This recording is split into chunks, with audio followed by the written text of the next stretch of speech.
Okay, welcome you guys to our online quiz. This problem is probably one of the most challenging ones. A lot of people got this one wrong. It's asking you to create a function that has area as a function of circumference. So first of all, just to kind of understand what does that mean, when you want something to be a function of something else, think of it like area is going to be, I should put it the other way. Area is like your dependent variable. Circumference is like your independent variable. So you're going to stick numbers into the C and out pops the A. So you're going to create a formula that somehow has area equals a bunch of stuff with the circumference. And right now you know that area is pi r squared, there's no circumference there. And you know that circumference is pi times diameter.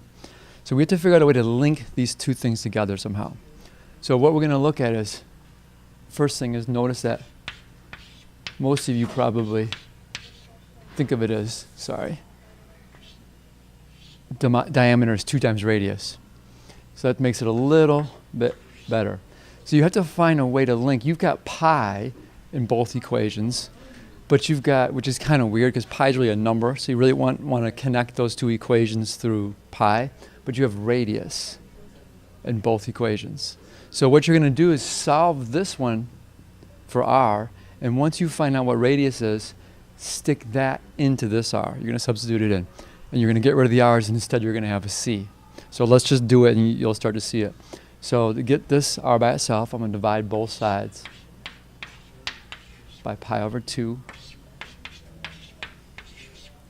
And now I have radius equals circumference, and I'm going to write it 2 pi, because that's more normal. So now that I know what radius is, I can take that and substitute it in for this radius. And then the radiuses will go out, and instead I'll have circumference. So it's area circumference over 2 pi squared. Remember the r? You got to substitute that whole thing in for the r. Some of you guys left it right here. That's okay, but you should do a little more math to this because you can simplify it out. Because you notice you have a pi here and a pi here, so you can do some simplification.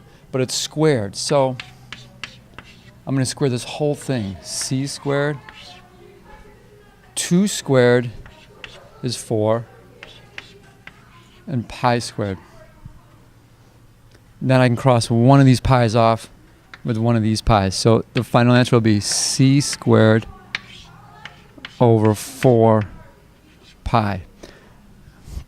So I have a new function, area, that relates to the circumference. So if you know the circumference of a circle, you stick it in and you get the area out.